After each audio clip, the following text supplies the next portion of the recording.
Então, vamos lá. Boa noite, né? A gente vai começar aí a aula Educação Inclusiva. Hoje a gente vai falar um pouco sobre a questão da gestão democrática e participativa para uma escola inclusiva, né? Quando a gente fala em gestão democrática, a gente tem que pensar que ela tem que sair do papel, né? Muito se fala sobre gestão democrática, mas pouco se pratica sobre ela. Não só nas escolas públicas, mas na privada também. Principalmente na privada, né? Nas escolas públicas, elas têm ainda uma visão mais ampla sobre isso, né? Porque a escola privada, ela é uma empresa, né? Então, também a gente tem que ter esse olhar, tá? Então, a gente vai debater um pouco sobre esse assunto aí, que vai estar, se vocês quiserem acompanhar no AVA, depois vocês vão lá fazer uma leitura, é a unidade 4, seção 2, tá? Quem chegou agora aí, depois, né?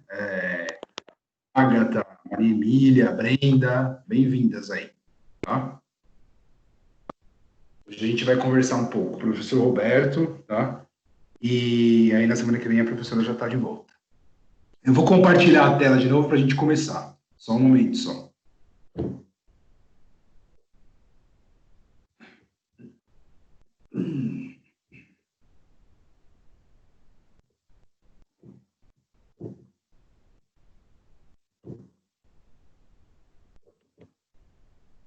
Todos estão vendo? Sim. Sim. O som tá bom? Tá sim. Tá, qualquer coisa vocês estão me interrompendo, tá? Como não se conhece, eu não dou aula para vocês, então vocês vão colocando o ritmo aí, tá? E eu vou conversando com vocês aqui. Então, é o que eu falei, a gente vai falar um pouco sobre a gestão democrática, né, gestão escolar democrática e participativa para uma escola inclusiva, né? Quando a gente fala em escola inclusiva, a inclusão, às vezes, a gente pensa, vocês já, obviamente, viram isso com a professora Ana, né, o aluno dentro da escola, mas ela vai além disso, né?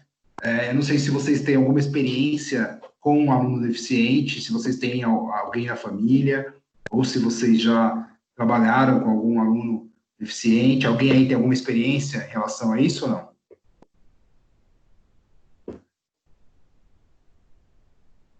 Sim ou não?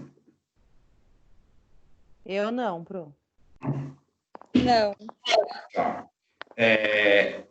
A gente tem aí várias deficiências, né? Hoje, o que você mais encontra na escola é o deficiente físico, né? E o autista, tá? Claro que existem outras também, mas o autista é muito comum hoje dentro da escola, né? Quando vocês começarem a fazer estágio, vocês vão perceber isso. E talvez quem tenha filho na escola já tenha essa noção, tá? E a escola, ela precisa ser inclusiva em todos os segmentos, né? Não dá para o professor ser um professor inclusivo e a inspetora, a diretora, o pessoal da merenda, né, da alimentação, não ser inclusivo. A escola só é inclusiva quando ela é por completo, tá? Principalmente em questões de acesso, né? Isso é um problema grande que a gente tem, a gente até coloca aqui questão do território, né?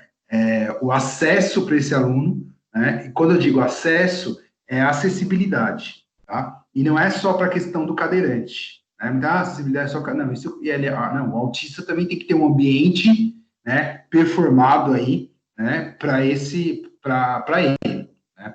A inclusão, ela só se efetiva se eu conheço esses alunos, né?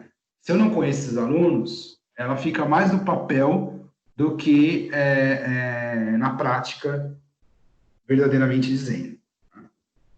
Então, quando a gente fala em gestão, a gente vai falar um pouco antes de gestão, eu coloquei uma citação do Paulo Freire, tá? É preciso e até urgente que a escola vá se tornando, em espaço escolar, acolhedor e multiplicador de certos gostos democráticos. Então, primeiro, que ele destaca aí, a escola ela tem que ser um espaço acolhedor, né? Não dá para você encarar a gestão como a gente estudou lá há muitos anos atrás. Eu não sei da faixa etária de vocês, mas, assim, quando eu estudei, eu tinha uma escola super rígida, né? Eu estudei sempre em escola pública, tá? Eu tinha uma escola super rígida e o aluno não tinha muita fala, tá? Então, ser gestor hoje não é que você não deve ter rigidez, não deve ter disciplina. Todo ambiente tem que ter disciplina, mas você tem que ter uma escola que acolha. Eu tenho experiência de gestão, fui diretor muitos anos, né? Eu trabalho na prefeitura de São Paulo, eu sou funcionário público, sou professor, diretor de escola há 20 anos, então a gente tem uma visão aí de um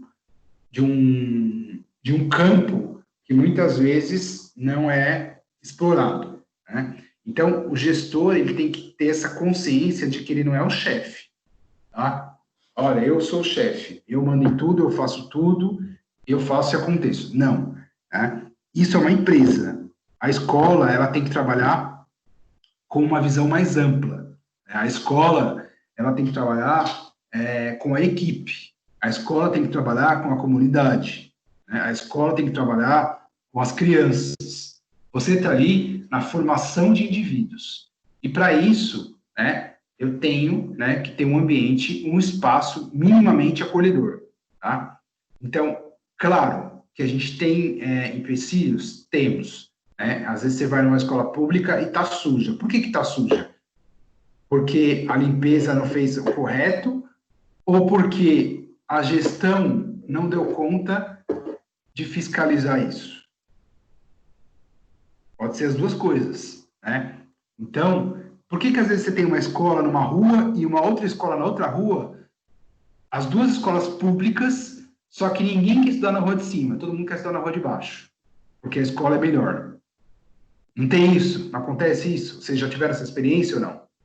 Sim. Então, Sim. isso é gestão. Isso é gestão, tá? Porque o dinheiro, se não for igual, é pouca diferença.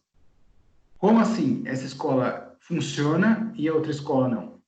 Então, a gestão, ela é muito importante dentro da escola. E vocês vão se formar aqui, né? Vocês vão ser pedagogos, consequentemente, vocês vão estar habilitados para ser diretores de escola, né?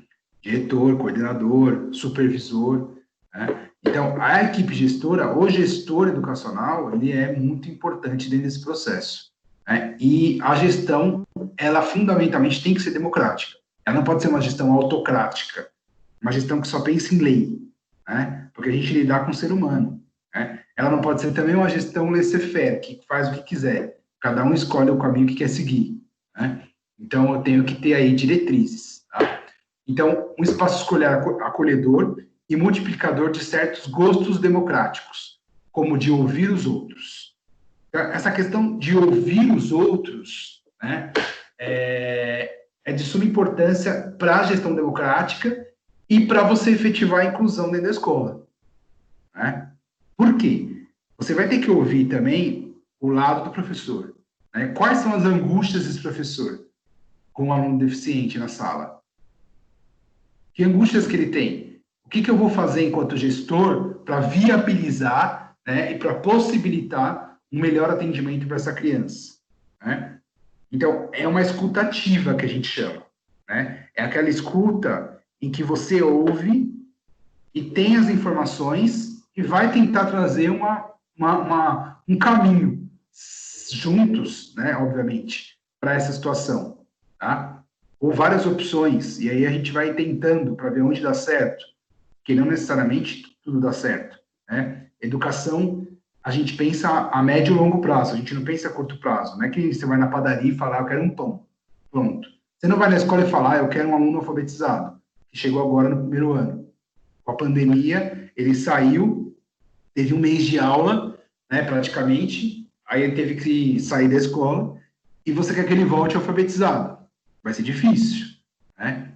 Até porque o acompanhamento em casa tem a sua limitação, né, em virtude de vários fatores. Tecnologia, né, internet, ou mesmo o responsável, a família, que está trabalhando também em home office, né, ou não. Então, tem uma série de fatores. Então, pensar a educação a médio e longo prazo. Né? Então, ouvir os outros, não por puro favor, mas por dever, o de respeitá-los, o da tolerância, o do acatamento às decisões tomadas pela maioria. E a que não falte, contudo, o direito de quem diverge de exprimir sua contrariedade. Ou seja, o contraditório ele tem que estar na pauta também. Para eu ser democrático, eu não posso falar, olha, eu sou democrático. Vamos lá. Vocês vão fazer festa junina nesse sábado, à tarde ou de manhã. Eu não dou opção para vocês. Entendem que eu fecho? Tá? Ou fazer, às vezes, como o governo faz. Faça uma consulta pública. Só que atrás dessa consulta pública, o documento já tá redigido, já está pronto. A consulta pública foi pro forma, o que não pode acontecer na gestão democrática. Né? Claro que, quer dizer que eu vou ter que fazer, então, o que eu não concordo? Pode ser, desde que esteja dentro da lei, sim. Não é porque você não concorda que está ilegal, certo? Você tem uma ideia exposta. Aí vão vir outras ideias. E, obviamente, que essas ideias vão vir em cima de argumentos. Né? Eu não posso falar, eu acho que é melhor fazer isso. Eu acho por quê? O que você me traz de fatores para você achar isso? Tá? Então, essa citação do Paulo Freire aqui vai trazer bem a questão da gestão. Né? Então, preparar o ambiente, né? Multiplicar esses gostos democráticos, principalmente no que tange a ouvir o indivíduo, né? A gente fala um pouco de empatia, né? Também depois a gente vai falar um pouco sobre isso. Acatar as decisões tomadas pela maioria. É importante você acatar. Então, você está na escola, foi tomada uma decisão pela maioria, um conselho de escola, né? E aí você acaba aquilo ali e você fala, não, vai fazer do jeito que eu quero. Não é do jeito que vocês querem. Quem manda aqui sou eu. Aí é complicado, né? Parece que a gente está falando política, né? Politicamente falando aí, em alguns mandatários aqui do país, né? Eu quero isso, se não fizer isso, pronto. Mesmo que esteja errado, é o que eu quero. Então, democracia não é isso, tá? Gestão democrática não é isso. É bem diferente. A gestão democrática, né, gerir democraticamente uma escola pública, uma organização social dotada de responsabilidades e particularidades, por quê? Cada escola tem uma identidade, correto? Vocês estão aí? Estão me ouvindo? Sim. Então, tá bom. Tem alguma coisa para falar? Quer pontuar alguma coisa? Se vocês quiserem pontuar alguma coisa, vocês falem, tá? Não tem problema eu interromper, não. Tá bom, professor. Obrigada. Vou voltar para o final, pode interromper na hora. Então, dotada de responsabilidade e particularidades. Cada escola tem a sua particularidade, a sua especificidade. Então, eu tenho uma escola X que eu tenho 10 alunos autistas. E eu tenho uma escola Y que eu tenho 2 alunos deficiente físico. Vai ser diferente uma da outra? É diferente tratar na educação o autista e o deficiente físico? É ou não? Sim. Né? Até porque eu tenho que garantir a equidade para esse aluno. Eu tenho que inseri-lo na sala. E eu tenho que, minimamente, elaborar atividades que ele participe junto com a sala. Né? Eu tenho que, obviamente, eu vou ter um currículo adaptado para esse aluno, só que eu não vou ter um currículo desvinculado. Né? Ele tem que aprender o que os outros estão aprendendo. Claro, daquela maneira que ele tem mais acesso. Tá? Então, até no AVA, se vocês forem ver lá no AVA, tem um exemplo lá que depois eu leio para vocês, né? De um professor de química, de física ou química em relação à aula dele. Então, continuando aí, ó. Construir coletivamente. Isso significa contrapor-se à centralização do poder. Então, quando a gente fala em gestão democrática, a gente tem que pensar que o poder não está centralizado no gestor. Tá? Não posso. E também não posso pensar igual o Estado. O Estado faz o quê? Ele descentraliza a responsabilidade e centraliza o poder. Por que ele faz isso, o Estado? O Estado que eu falo é o Estado mesmo, né? O sistema. Ele faz isso porque a hora que ele descentraliza a responsabilidade, ele joga nas suas costas a responsabilidade. Se der errado, a culpa é sua, né? Então, não é assim que funciona. Está escrito aí, construir coletivamente, né? É equipe, tá? Então, isso significa contrapor-se à centralização do poder na instituição escolar, bem como primar pela participação dos estudantes, funcionários, professores, pais e comunidade local na gestão do estabelecimento. Ah, mas espera aí, todo mundo vai mandar? Eu estudei tanto, aí eu fiz o concurso, ou fui contratar uma escola particular e achei que ia mandar, agora vem com esse papo de que tem que mandar estudante. Não, não é isso. Tá? A participação de todos, né, na tomada de decisão é importante. Tem elementos que são do seu cargo, que você vai decidir. Ah, a professora chegou atrasada, vamos colocar no conselho. Eu coloco falta para ela ou não? Ah, tem que ser democrático. Não, isso ela é uma responsabilidade dela, não tem nada a ver com isso. Estão entendendo a diferença que eu quero pôr para vocês? Sim. Sim. Se ela chegou atrasada, ela vai ficar com falta, pronto. Isso é a responsabilidade do seu cargo de diretor olhar, né? Não é isso que vem. Não é essa questão. Ah, vamos fazer um projeto sobre o uso correto dos materiais de higiene em relação à pandemia aí. Vamos fazer? Vamos discutir antes. Será que é isso que os alunos precisam? Né? Porque o projeto parte de um problema. É esse problema que a gente está enfrentando? O que a gente vai fazer? Então, é essa discussão, nesse âmbito, tá? Então, porque assim as pessoas confundem. Aí você fala, você não é democrático, você me colocou falta quando eu não vim. Não é? Se você não veio, você queria que eu fizesse o quê? Colocasse presença? Não tem sentido. Né? Porque as pessoas confundem um pouco isso também. A melhoria da qualidade do ensino na luta pela superação da forma como a sociedade está organizada. Né? A gestão democrática ela tenta transformar o indivíduo. Então, a gente tem um sistema de ensino, né? A gente chama esse sistema de ensino, a gente tem um grande sistema e existem subsistemas. Né? O sistema de ensino é um subsistema. Qual que é o sistema maior? É o sistema social, é onde a gente vive. A hora que eu entro para o sistema de ensino, eu saio do sistema social e entro para o sistema de ensino. Então, a gente chama isso de input, né? Que é sair do sistema social e entrar no sistema de ensino. Eu fico ali 9 anos, 12 anos, ou quantos anos que seja, né?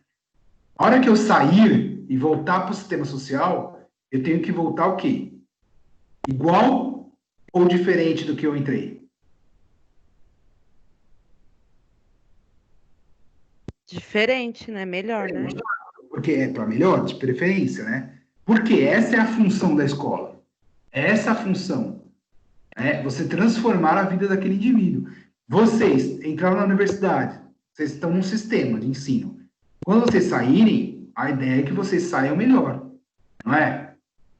Essa sempre é a ideia da educação, é de transformar. Não é como um presídio brasileiro, por exemplo. No Brasil, o presídio é o quê? Quando você entra no presídio, você vai fazer o quê lá dentro? Piorar.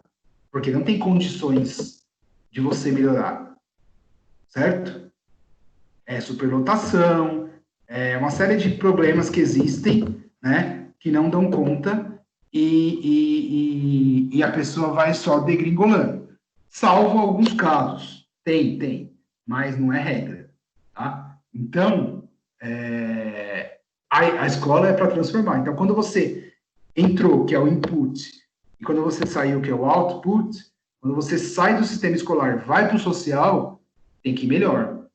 Então, lá você aprendeu a trabalhar com esse aluno deficiente, né? Aprendeu a inclusão.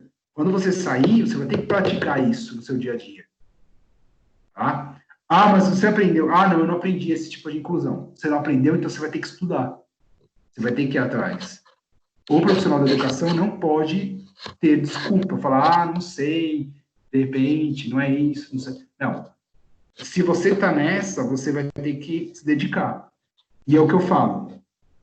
Cada vez mais nós estamos recebendo os alunos deficientes, né? Sejam deficiências motoras, né? O TEA, que é o mais, o espectro autista, que é o mais recorrente, né? Vem uma crescente aí bem significativa. Então, o professor ele tem que ir atrás de recursos de capacitação, de formação para isso. E o gestor, por sua vez, numa gestão democrática, tem que oferecer isso dentro da escola, em espaços de formação, né? Tem que pensar nisso, é importante. Dentro desse aspecto, a gente vai falar um pouco do PPP, né? Porque a gestão ela só é democrática se eu tenho um PPP. Vocês sabem o que é PPP? É o projeto político pedagógico. Vocês já devem ter ouvido falar, né? Sim. Sim. Sim. O projeto político pedagógico, ele é a identidade da escola, né? A construção do PPP é fundamental para a real efetivação da gestão democrática, né? Sem o PPP, a gente falar em gestão democrática, tá? É um pouco mais complicado, né? Porque o PPP, ele vai trazer aí a identidade daquela escola, né? Por isso que a rua de cima não é igual à escola da rua de baixo, tá? Tem essa eu vou colocar o microfone aqui, porque eu acho que tem uma questão. Aí, silenciei. Melhor, né?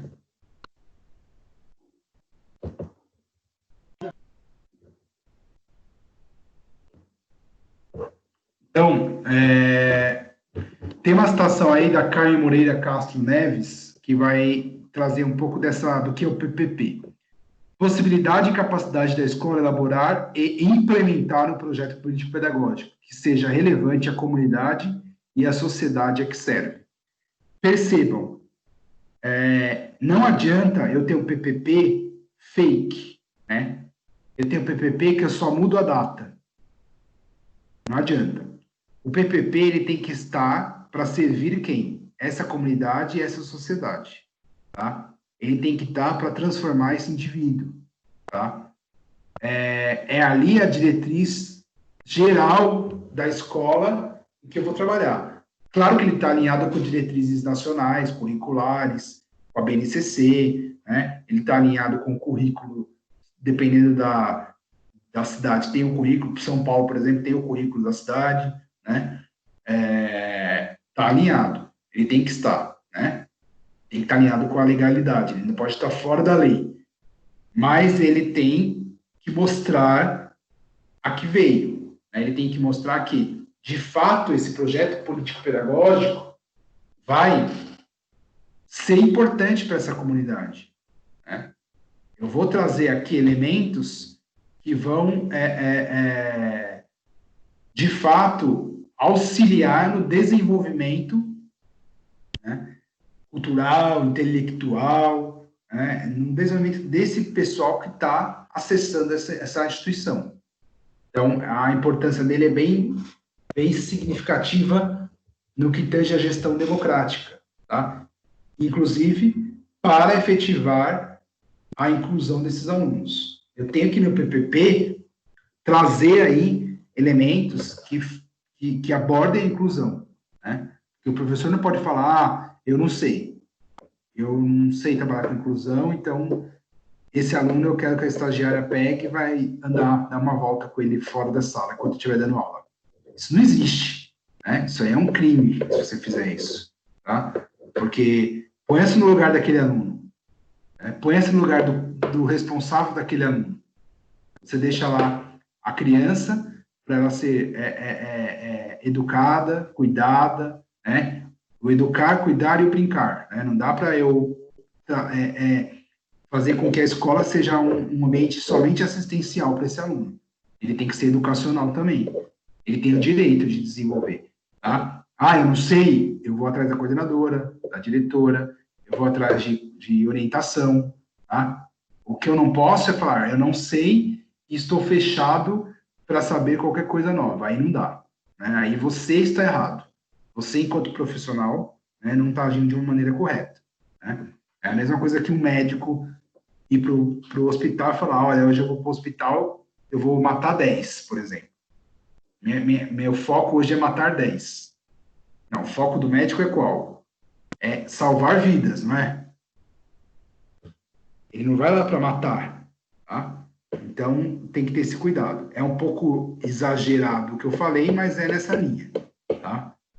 Tudo bem até aqui?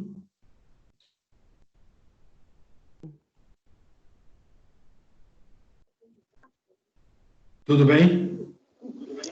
Sim. Sim. Vocês têm alguma dúvida? Querem falar alguma coisa? Pontuar alguma coisa? Eu não sei qual a dinâmica que a Ana faz com vocês, né? Estou fazendo aqui uma dinâmica que talvez não seja parecida, mas eu falo um pouco, eu falo bastante. Então, às vezes você passa a informação e aí você fica com a dúvida, então pode interromper aí. Vocês querem falar alguma coisa? Professor, Oi. a palavra é inputs, é isso? O senhor pode soletrar que eu nunca ouvi essa palavra. Outputs e inputs. Eu até anotei. Daniela, né? Daniela. Isso. Daniela, input é I em inglês. INPUT. Input é a entrada, é o que entra. E output é o que sai. Output é OUTPUT. Out. In e out. Ah, tá. Entendi. Obrigada. Tá. Vamos lá. E isso serve só no sistema de ensino, o entrar e Não. sair, ou serve para qualquer outro segmento, assim? Tem segmentos específicos técnicos que usam. Input é entrada e output saída, né? Mas, basicamente, quando a gente fala de sistema de ensino, a gente usa esse termo para... O Libânio, na verdade, né? Usa. José Carlos Libânio. Se vocês pegarem o livro dele, vocês vão ver. O input é tudo que entra no sistema. Então, o que entra no sistema? O aluno, né? Professor, todo o material humano, né, que entra no sistema, a gente chama de input. E o output é o aluno, quando ele sai do sistema escolar e vai para a sociedade. Nesse output, ele tem que levar com ele elementos que fizeram ele desenvolver, para ele também dar o melhor de si para a sociedade. Fazer uma sociedade melhor, mais justa, mais equânime, menos preconceituosa.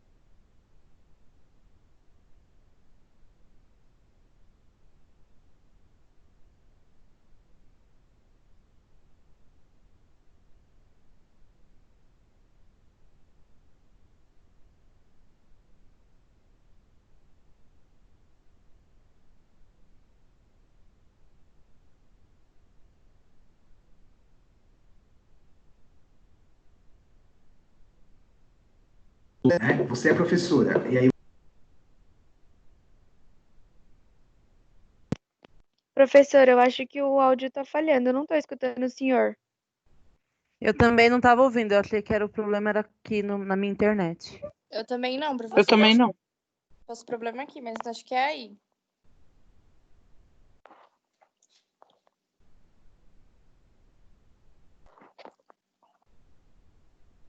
Tá mudo ainda.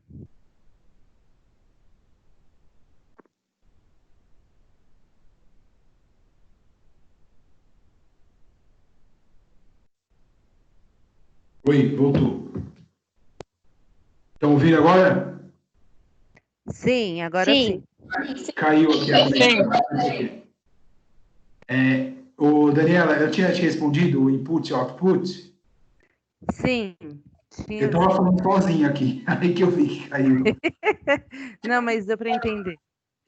Tá? Então, a ideia tem em outros setores também, mas na educação é isso. O que entra, né, os recursos humanos, e o que sai, os alunos. A ideia é que quando ele saia melhor do que quando ele entrou. Né? Então, por exemplo, você tem uma professora que ignora o aluno autista, coloca ele para fora quando ela entra, porque ela não tem capacitação para lidar com ele, aqueles alunos que estão ali vão reproduzir isso.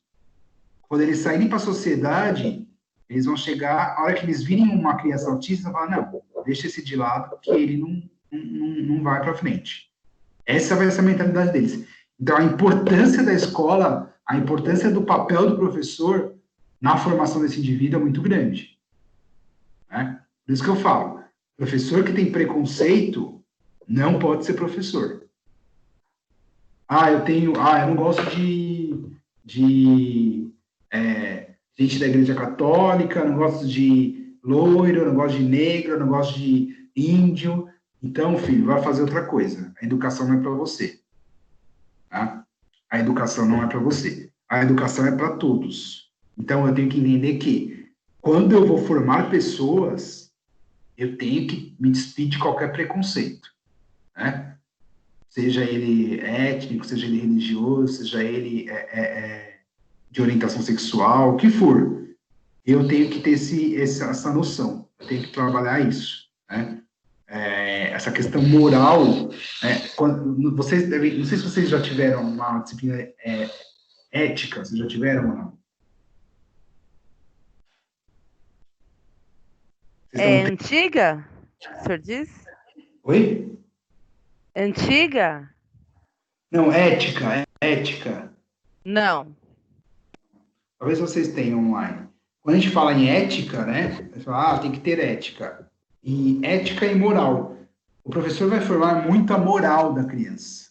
Ele mexe muito com a moral, porque a moral, ela é mutável. A moral, a gente muda, né? Você já não mudou várias coisas que você tinha um pensamento ao longo da vida, quando você foi crescendo, desenvolvendo, amadurecendo, você não foi mudando a sua visão? Não acontece com a gente? Isso é a questão moral, né? A moral a gente consegue mudar. A ética não, né? Porque a ética é o estudo da moral. Né? A ética, ela se baseia na moral para se estabelecer, tá? Então, o professor que tem um procedimento desse, né? Ele vai formar uma moral nesses alunos nessa linha, né? De exclusão, né? De rótulo. Né? Tem professores que chamam os alunos por apelido, por exemplo. Tá? Mas o apelido dele sempre foi esse, a mãe dele chama ele de... Ok. Mas tem professores que ele pega um estereótipo e joga para o aluno. Né? Ele vê lá o estereótipo do aluno e utiliza um codinome, um apelido para aquele aluno. E isso não é saudável, né? Porque a gente fala, antigamente tinha isso na escola, ninguém reclamava. Tudo bem, ninguém reclamava, tinha isso na escola, mas quantos traumas isso não causou? É que você não tinha para quem falar. Você tinha que ir para a escola, ouvir um monte de coisa e pronto.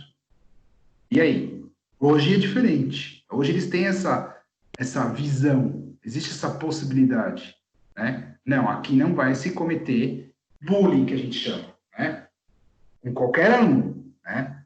E todos aqui têm o direito de estudar, né? Seja o aluno deficiente ou não, tá? Então, a ideia é essa aí, tá? O PowerPoint está aí aparecendo, né? Sim. Então, tá. Vocês preferem que eu deixe assim ou deixe a tela inteira? Eu prefiro inteira. Sim, inteira. Bom, dentro da gestão democrática, a gente tem o preceito legal, né? A gente tem a Constituição Federal, tá? De 88. Vocês estão tendo legislação educacional ou não? Ainda não. Ainda não. Vocês vão ter ainda. Tá? Então, as duas leis que a gente mais usa é a CF 88, que é a Constituição Federal de 88, né? Com a redemocratização, né?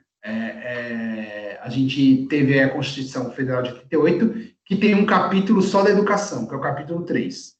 Os artigos de 206 a 214 falam da educação. tá? Então, a gente tem todos esses artigos falando só sobre educação. Eu separei só os que falam sobre a gestão democrática e inclusiva. Então, essa é uma lei, e a Bíblia nossa é a LDB, né, que é a Lei de Diretrizes e Bases, que é a 9.934/96, né, que é também uma lei que vai estar para sempre com a gente. Tá? Então, a legislação na Constituição Federal, no artigo 206, ele vai falar que o ensino vai ser ministrado com base nos seguintes princípios. Inciso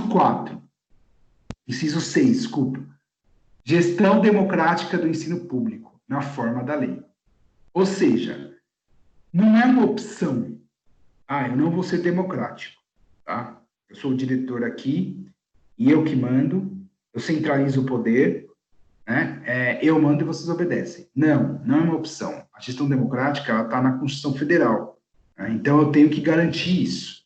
Né? E o sistema vai ter que garantir isso com formação para esse indivíduo. Né? A LDB que eu falei para vocês, né? No seu artigo 3º, ela vai falar que o ensino vai ser ministrado com base nos seguintes princípios. Inciso 8, né? Gestão democrática do ensino público na forma desta lei e da legislação do sistema de ensino. Então, cada sistema, quando ele fala sistema de ensino, não sei se vocês já entendem o que é. É o sistema estadual, municipal e distrital. Tá? Por que distrital? Porque tem o Distrito Federal, Brasília, né? E os outros, os sistemas são dos estados ou dos municípios, tá? E o sistema federal. Como se fosse uma pirâmide, tá? Quem manda mais é o federal. Aí vai descendo, tá? Mas todos têm sua autonomia, tá? Artigo 14. Os sistemas de ensino definirão as normas da gestão democrática do ensino público na educação básica, de acordo com suas peculiaridades e conforme os seguintes princípios. Então, cada sistema vai definir as suas normas para a gestão democrática. Tá? O Brasil é muito grande, né? É um país heterogêneo. Não dá para eu definir um padrão único para tudo. Tá? Fica um pouco complicado isso. Né? Lá na Semana da Pedagogia, vocês viram as palestras, ouviram, né? Perceberam lá sobre a BNCC, né? Alguns a favor, outros não. Alguns destacam essa questão de um documento único para um país tão grande, né? E tem aí as divergências. Vamos lá. O inciso 1. Participação dos profissionais da educação na elaboração do projeto pedagógico da escola.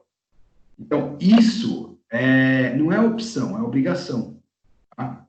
Então, o diretor, o gestor democrático, ele não vai montar esse documento, o PPP. Né? O PPP ele deve ser montado por toda a equipe, incluindo também a comunidade. Olha aí, ó. 2. Participação das comunidades escolares local em conselhos escolares ou equivalentes. Tá? Então, eu tenho que garantir a participação de todos os segmentos nos colegiados. Quando ele fala equivalentes, é o quê? O Grêmio, por exemplo, é um colegiado. O Grêmio é formado por quem? Pelos alunos, certo? Então, eu tenho que garantir isso, tá?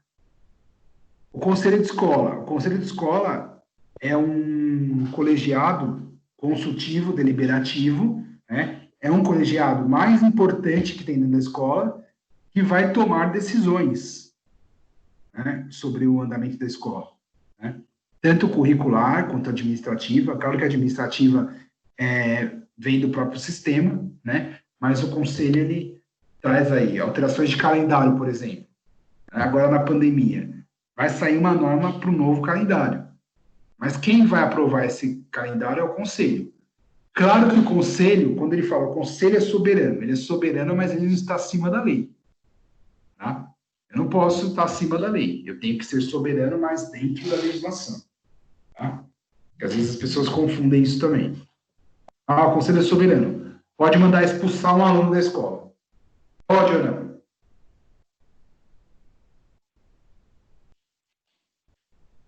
Pode ou não? O que vocês...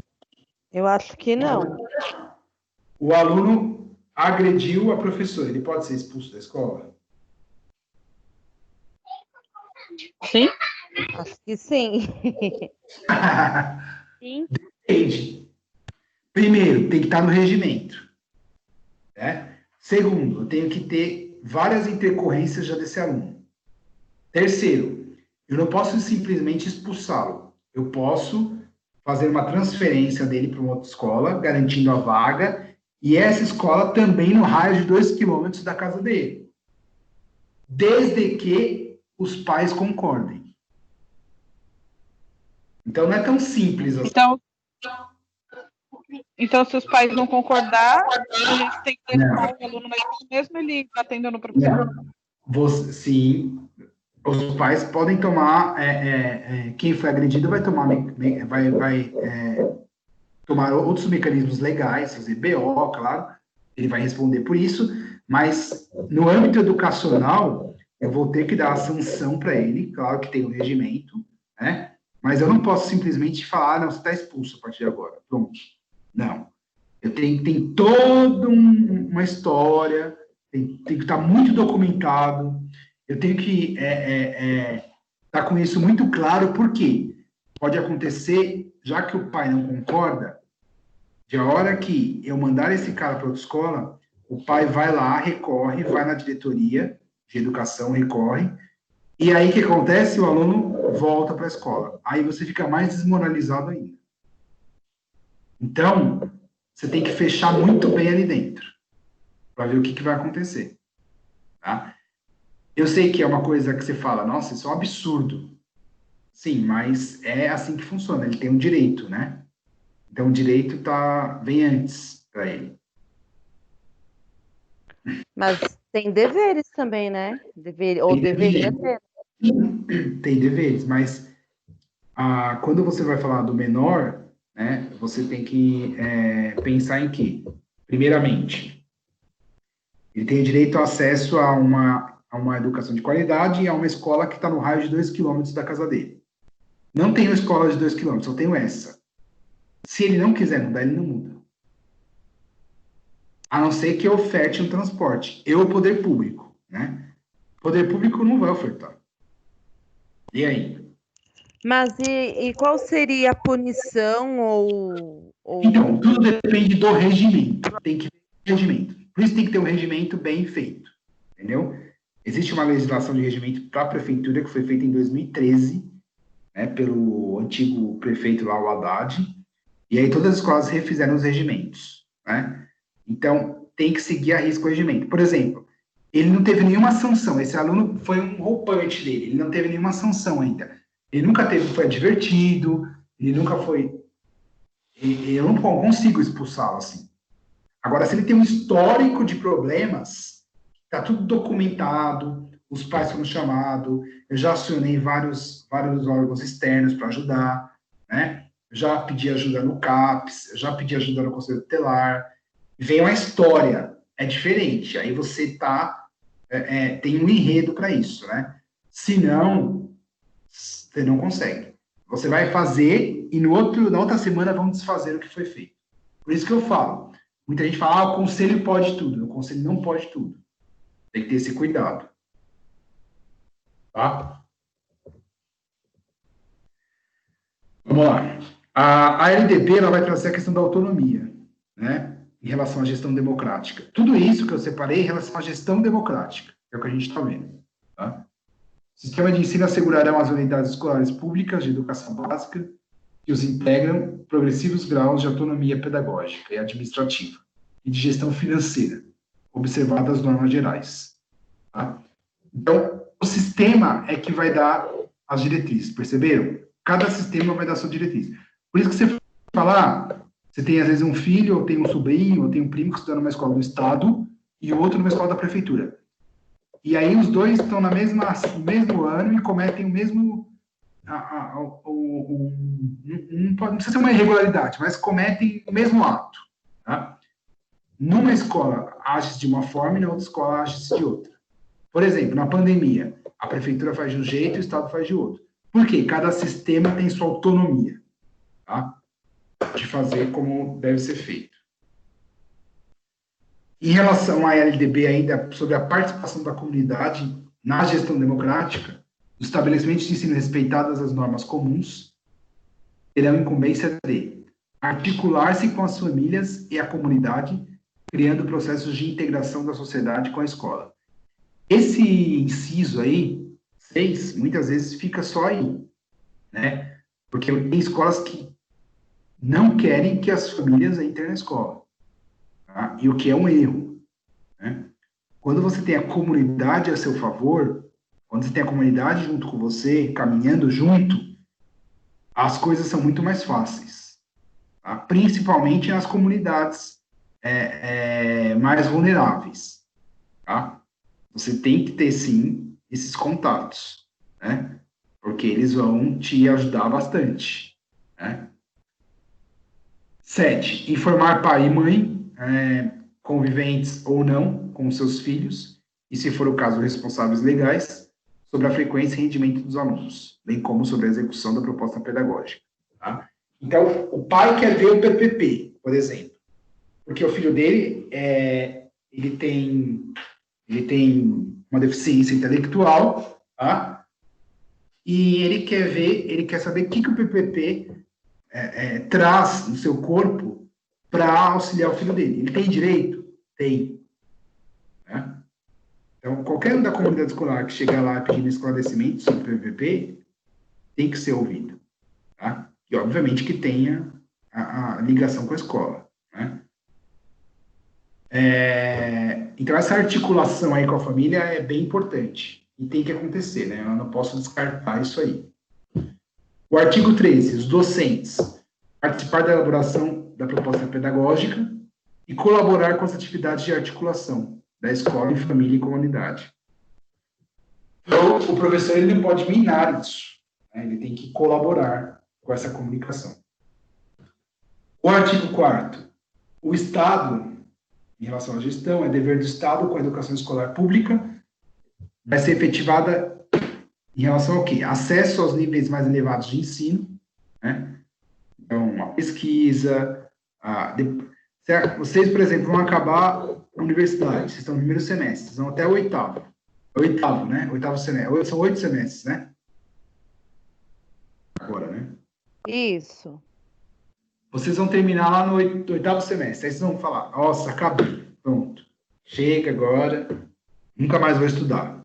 Isso é fato ou é fake news, isso aí?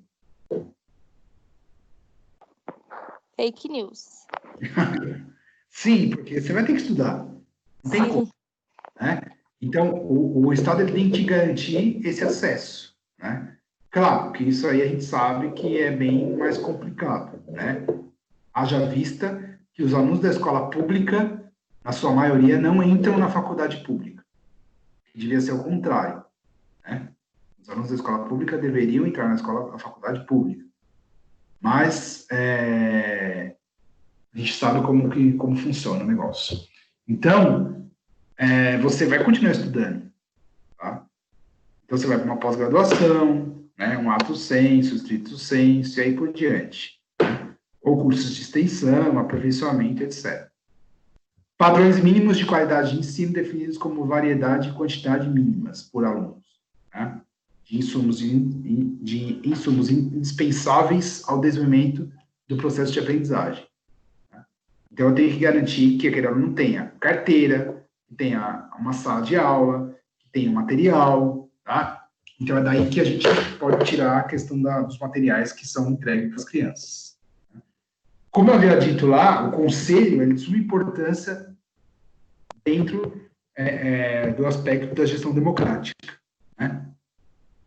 Então, eu separei aqui, ó, o colegiado consultivo deliberativo é imprescindível na organização escolar, a fim de contribuir para uma escola de fato democrática. Os participantes são de todos os segmentos, inclusive as famílias e estudantes. Então, é o momento em que eu tenho uma participação mais efetiva. Não pode ser aquela reunião que passa, eles te ligam só para você ir lá assinar a ata. Não tem escola que faz isso, não tem? Ah, vem aqui, mãe, assinar um papel. A reunião já foi. Né? Não pode ser assim. Tá? Tem que se mudar isso. E se você perceber isso, você tem que denunciar. Você não pode aceitar. Você fala, não, eu sou do conselho, eu tenho que participar. Alguma de vocês tem filho, sobrinho na escola pública? Sim, eu tenho. Você participa do conselho? É filho? É seu filho? Meu filho, não.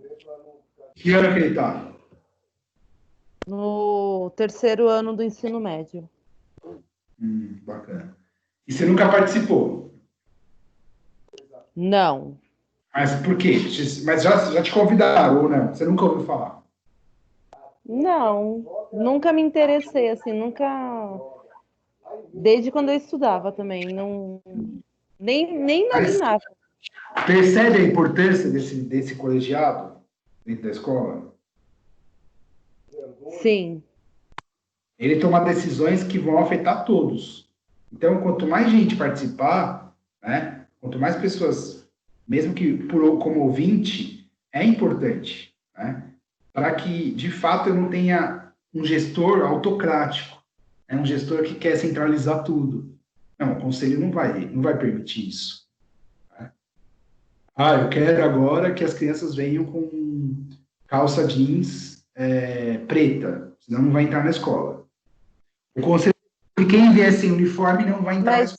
Mas tipo, os pais podem se convidar ao invés de ser convidado, porque eu não sei nem se já foi divulgado, assim, eu não. Não, sempre é divulgado, sempre no começo do ano, tem que se formar a PM até meados de abril, né? Até meados de março, abril. Não, tem que ter uma divulgação pública, os alunos têm que levar comunicado para casa, a escola tem que pôr informativo, e a escola Essa é a APM? Não, é o conselho de escola, tem a APM e o conselho, tem os dois. Tá.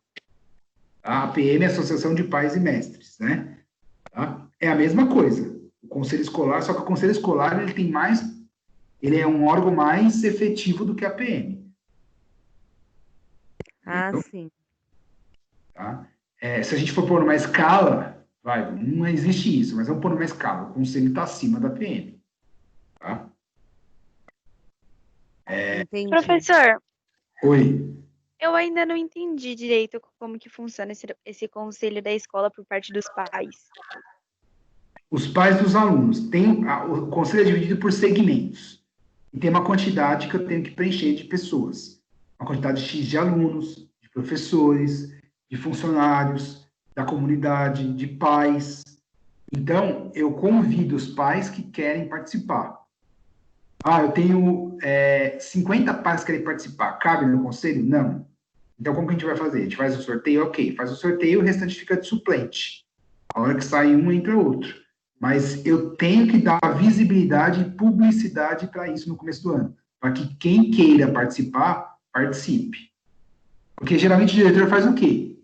Ele pega os pais de todo ano mesmo, que ele já conhece, e aí o pai não quer ir na reunião, porque são reuniões geralmente à noite, né? Às vezes tem de manhã.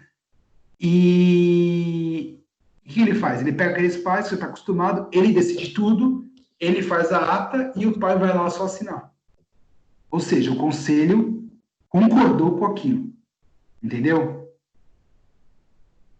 E, na verdade, Sim.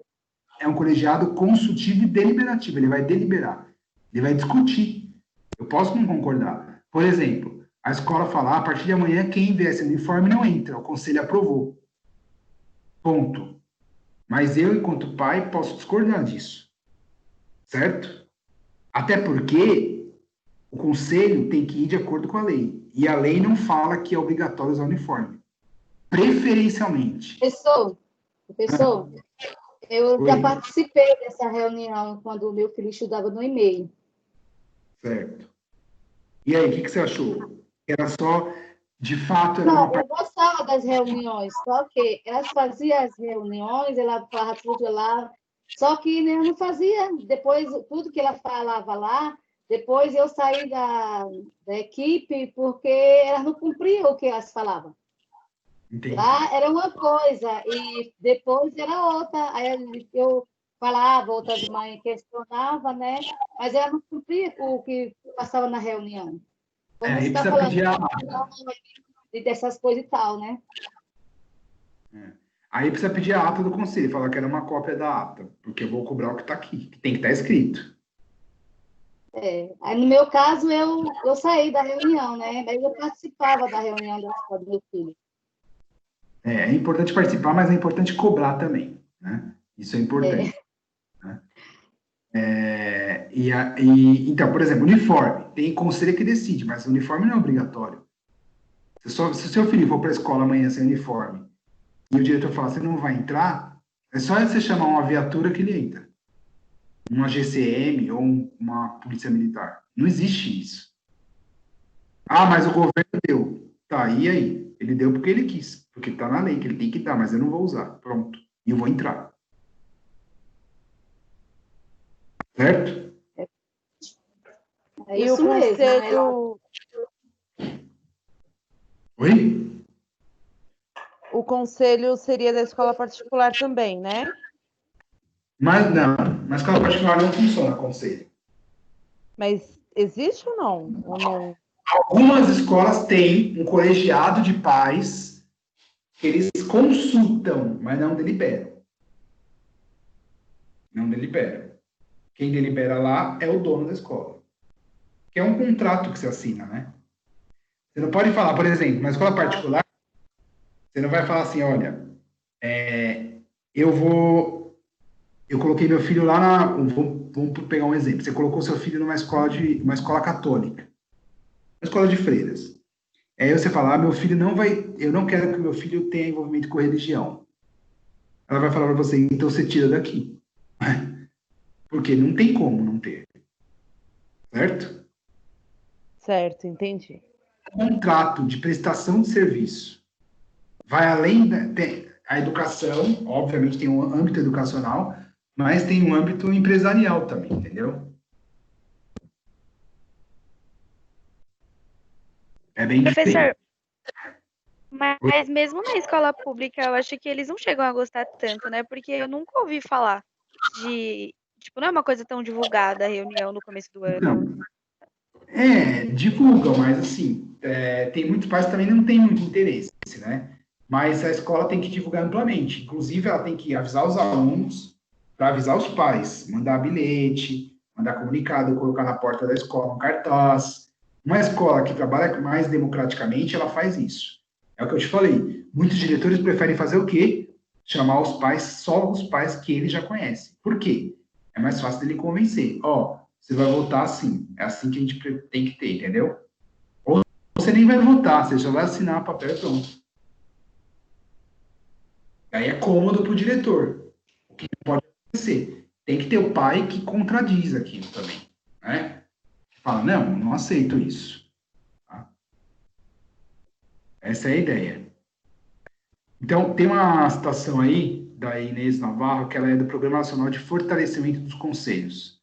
O Conselho Escolar representa as comunidades escolar e local, atuando em conjunto e definindo caminhos para tomar as deliberações que são de sua responsabilidade.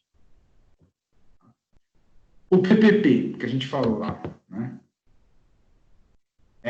Criar momentos para conversa contínua sobre os PPPs, para que eles, de fato, se constituam como documentos vivos dentro das unidades educacionais, a partir das quais se possa constantemente planejar, avaliar e replanejar. Então, planejar, avaliar. Avaliar o quê? O que foi planejado. Está dando errado? Então, vamos replanejar.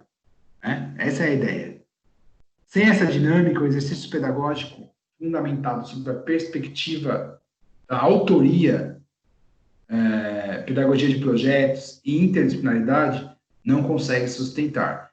Então, não adianta eu falar de interdisciplinaridade, transdisciplinaridade, gestão democrática, né? Autoria, autonomia, se eu não desenhar isso no PPP.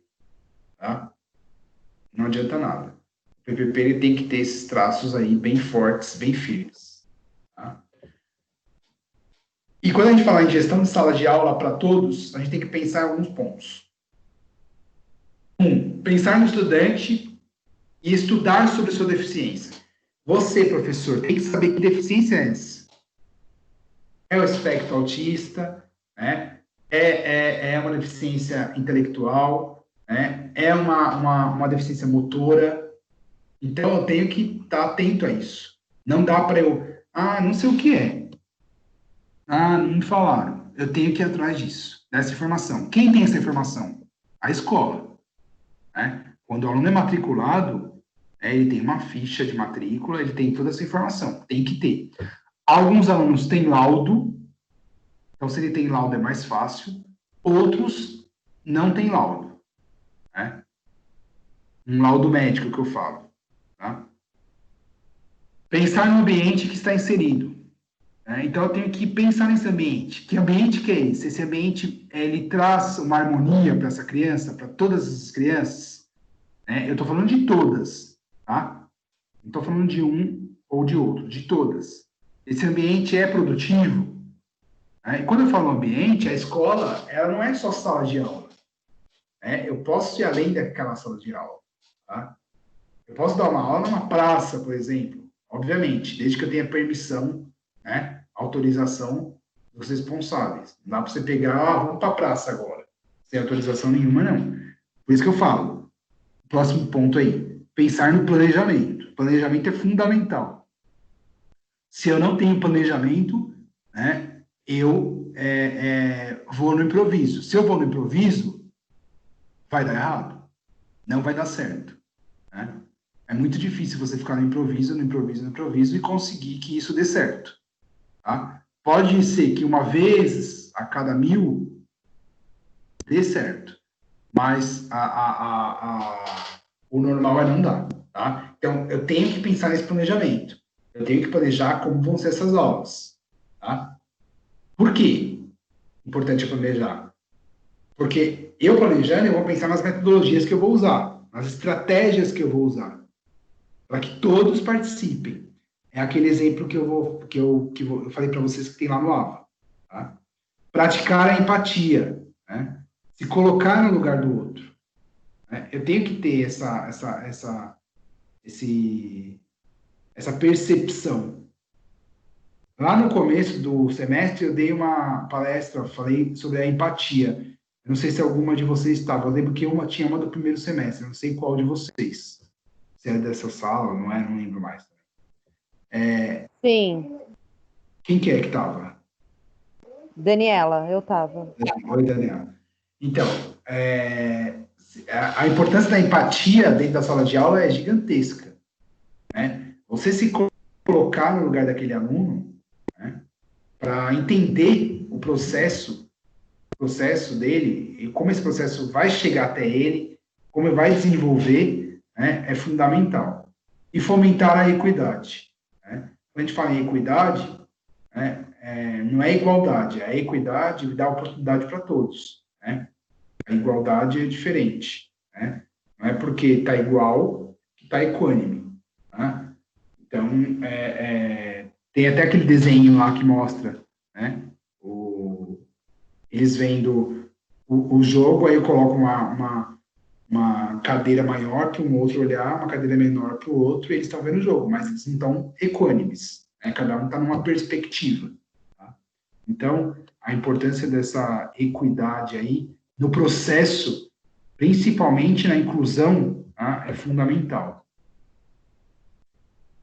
A escola precisa reconhecer os próprios desafios e encontrar estratégias pedagógicas para que práticas discriminatórias sejam superadas por meio de um sistema educacional inclusivo, o que gerará alterações na organização estrutural e cultural do ambiente escolar. A gestão democrática, ela pode perfeitamente trabalhar esses aspectos.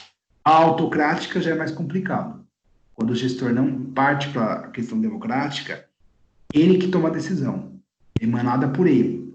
Então, ele não vai pensar muito nas especificidades, mas no geral. Então, é um desafio da escola encontrar estratégias pedagógicas para banir ou ao menos minimizar essas práticas discriminatórias que acontecem no ambiente escolar. Por quê? Quando você faz isso, é o que a gente falou lá atrás. Eu estou transformando essa criança. Quando essa criança vem, né, com um rótulo para esse aluno deficiente, e eu transformo isso, a hora que ela sai desse sistema, ela não vai mais agir dessa forma. Né? Ela vai agir de uma forma diferente. Então, essa é a ideia. E agindo de uma forma diferente, ela tem um sistema melhor, uma sociedade melhor, uma sociedade mais humana, uma sociedade mais justa, né? Uma sociedade que enxerga as pessoas como pessoas, né? Olha, eu estou vendo aquela menina ali, tá? E ela está me vendo. Assim como eu posso estar reparando em algo nela, ela pode estar reparando em algo em mim. E aí? Então, eu tenho que ter essa percepção, né, na formação desse indivíduo. Para que quando ele saia, ele seja mais humano. Né? A hora que ele vira alguém deitado no chão, caído, que caiu, ele não passe por cima, mas ele pare e olhe, veja o que está acontecendo, né? Oferte lá minimamente uma ajuda. É porque hoje a gente vive numa sociedade tão maluca que as pessoas simplesmente ignoram o indivíduo do lado. Né? Se você morrer do lado de uma pessoa, você tem que ainda tomar cuidado para não ser xingado depois de morto, se você fizer ela tropeçar, por exemplo. Por quê? A pessoa está com foco em outras coisas. Né? Pode estar, obviamente, pode, tem que estar. Só que eu tenho que pensar que eu vivo numa sociedade. Né? E eu tenho que pensar que eu vivo com pessoas. Então, eu tenho que pensar em algo mais humano. Né? Então, é algo que é papel também do professor dentro da escola e do gestor. Né? Transformar uma sociedade mais humana, né? Mais equânime. Tudo bem? Querem perguntar alguma coisa, falar alguma coisa?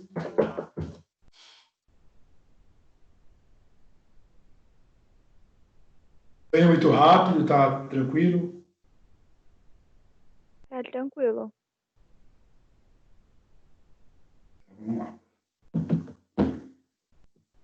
Pontos relevantes para a inclusão. Eu tenho que destacar alguns.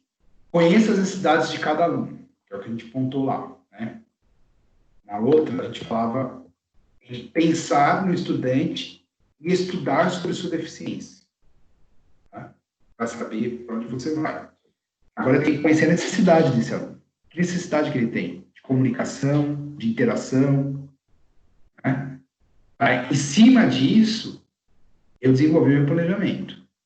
Personalize o atendimento aos alunos. A educação à distância, agora, com a Covid, aí, a gente está tendo as aulas à distância. As aulas à distância, elas estão permitindo uma personalização maior no atendimento, no feedback a esse aluno. Né?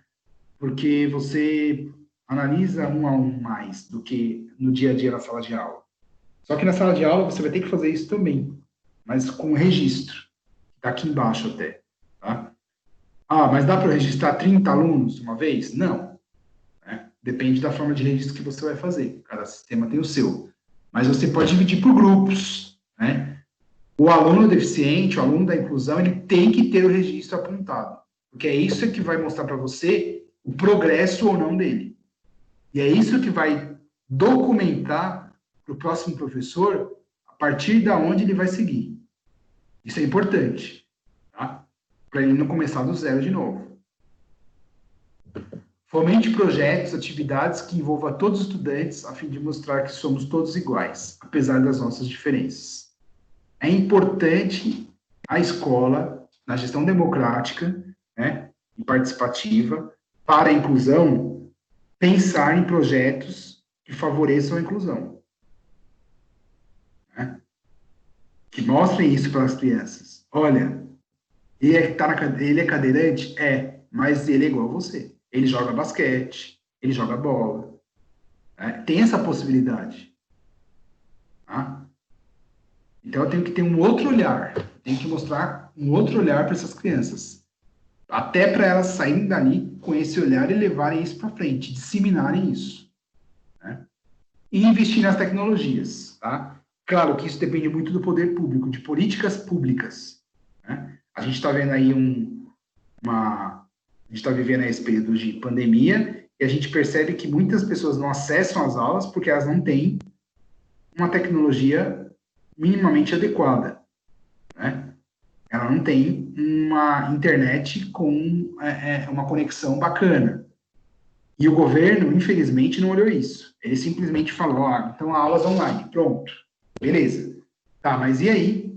Teve algum programa nas Casas da Bahia, na Magazine Luiza, para ofertar uma tecnologia para esses alunos? Ou até mesmo para vocês, por exemplo. Né? Vocês estão vivendo isso também. Nós aqui estamos vivendo isso também. Na minha casa é um notebook e, por exemplo, minha esposa agora está num curso, ela está fazendo pelo celular. Meu filho tem aula de manhã, eu dou aula de manhã. Mas não teve um programa, professores que estão em home office têm um desconto de 50%. Alunos têm um desconto de 70%. O governo pensou nisso? Não. Não, e nem vai pensar, né? Você até agora não pensou, não vai pensar agora. Né? Então, é essa questão que implica também, né? Políticas públicas. Eu tenho que ter políticas públicas que efetivem, que me ajudem a efetivar isso. Eu não consigo ser a Madre Teresa de Calcutá, né? Para fazer tudo. Você tem que ter minimamente ferramentas para isso. E para vocês refletirem, para ficar aí para reflexão, né? De que lado está a sua escola? Ou você? Quem quer trabalhar com a inclusão, procura capacitação, formação, informação. Quem não quer trabalhar com a inclusão, procura uma desculpa. Certo?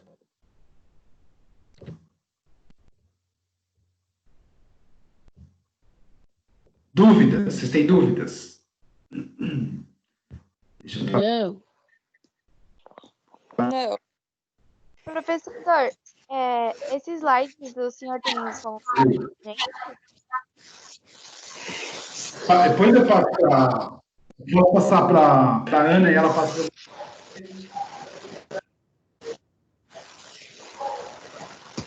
A aula vai ficar gravada. Eu vou passar para ela, ela vai gravar lá na plataforma para vocês. Aí lá. Mas depois eu passo para ela. Tem o microfone. Vou ativar o meu aqui, peraí. Oi. É a Eliane que perguntou, né, Eliane? É isso? Não perguntei não. Então o barulho era da sua casa aí, porque está ativado aqui. Ah, tá. Quem perguntou dos slides?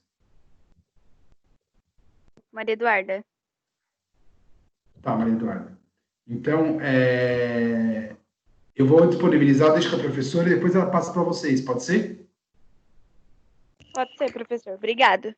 E tudo isso que eu falei aí para vocês tá lá no AVA, tá? Ele começa a unidade 4, estou abrindo aqui, é que aqui não compartilha PDF, mas vamos lá.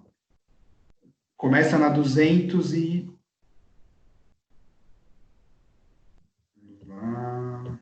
Começa na 210. Gestão participativa para uma escola inclusiva. Aí vem gestão democrática. Tá? Eu vou ler um exemplo para vocês que está lá, para a gente encerrar. Vejam aí, ó. É um exemplo real, tá? Na classe do 6º ano do Colégio Estadual Igler Groman, foi proposta a formação de educadores infanto-juvenis.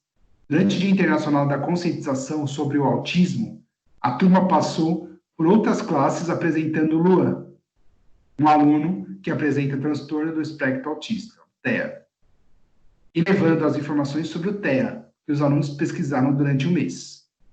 Ao final da atividade, os 270 estudantes do período da tarde responderam a 2 perguntas, sendo obtidos os seguintes resultados. 72% não tinham conhecimento prévio sobre o autismo, e 69% desconheciam o fato de que havia um colega com essa particularidade no colégio.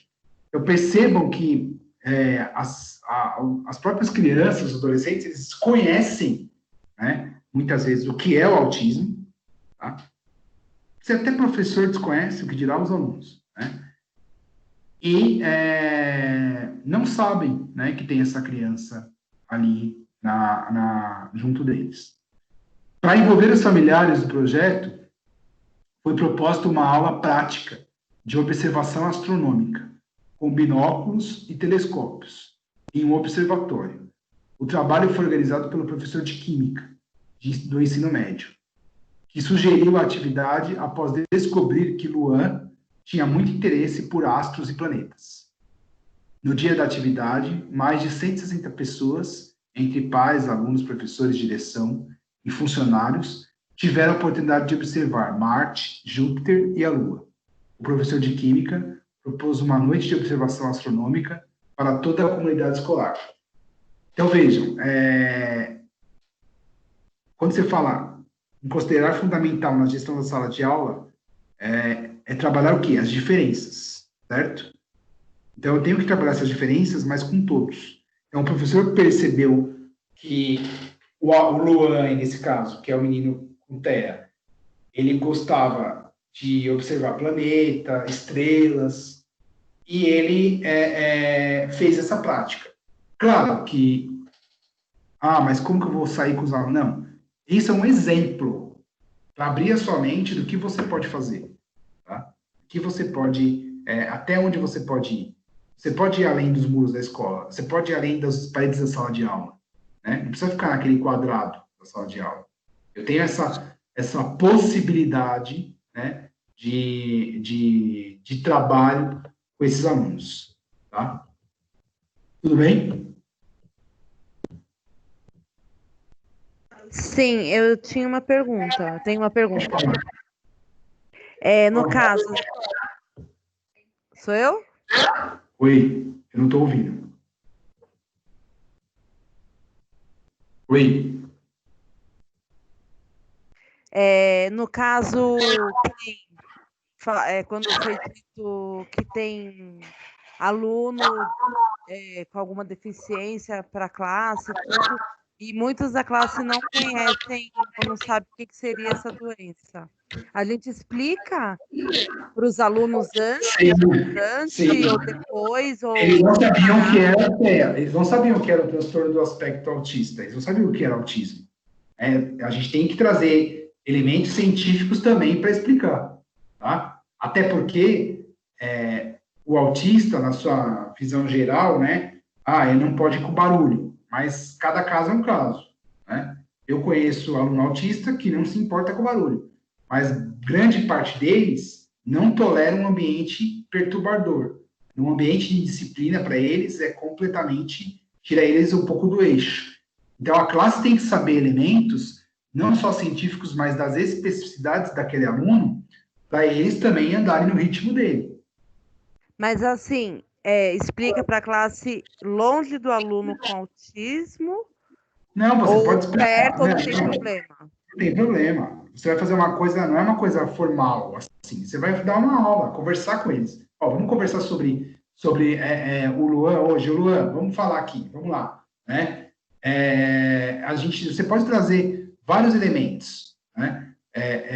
Para discutir isso, mas algo assim, mais informal, que eles entendam que o Luan, que eu estou dando o nome de Luan pelo exemplo lá, tá? Eles entendam que essa criança faz parte da sala. Ela não está só inserida fisicamente, né? Ela faz parte. Assim como eles, ela também tem direito de aprendizagem. E para isso, eu tenho que trazer para eles elementos que eles também consigam envolver essa criança no dia a dia da rotina de todos. E eu vou ter que explicar o que é. Certo? Certo, entendi. Obrigada. Eu sei, você está preocupada com a exposição, não é? Do aluno. Sim. Não, você não vai expor, você vai ter uma conversa. Ele já tem um laudo, né? Algumas crianças já sabem, pelo dia a dia, né? Pelo convívio, elas já sabem que ele tem alguma deficiência. Mas qual é a questão? Elas não sabem qual é essa deficiência e o que fazer, como melhorar esse ambiente para esse aluno desenvolver junto com as outras crianças. Então, essa é a ideia, entendeu? Você vai por esse ponto, você está fazendo isso para salvaguardar o direito de aprendizagem dele. Não para expor. Entendi. Tá? Dúvidas? E eu tirei foto dos slides, eu mando no grupo para as meninas. Ah, legal. Tá bom. Perfeito. Eu vou encerrar por aqui, tá? Porque eu tenho aulas, tenho que me preparar, porque 9 horas eu começo outra aula, então tenho que preparar o que eu vou passar lá. Eu já tinha até conversado com a Cris, acho que ela avisou vocês disso, né? E vocês têm alguma dúvida, querem perguntar alguma coisa?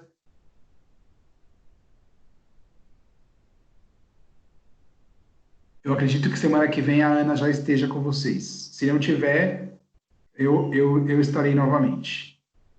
Tá? Foi um prazer aí passar esse curto tempo com vocês. Tá? Eu espero que eu tenha atendido aí a necessidade de vocês.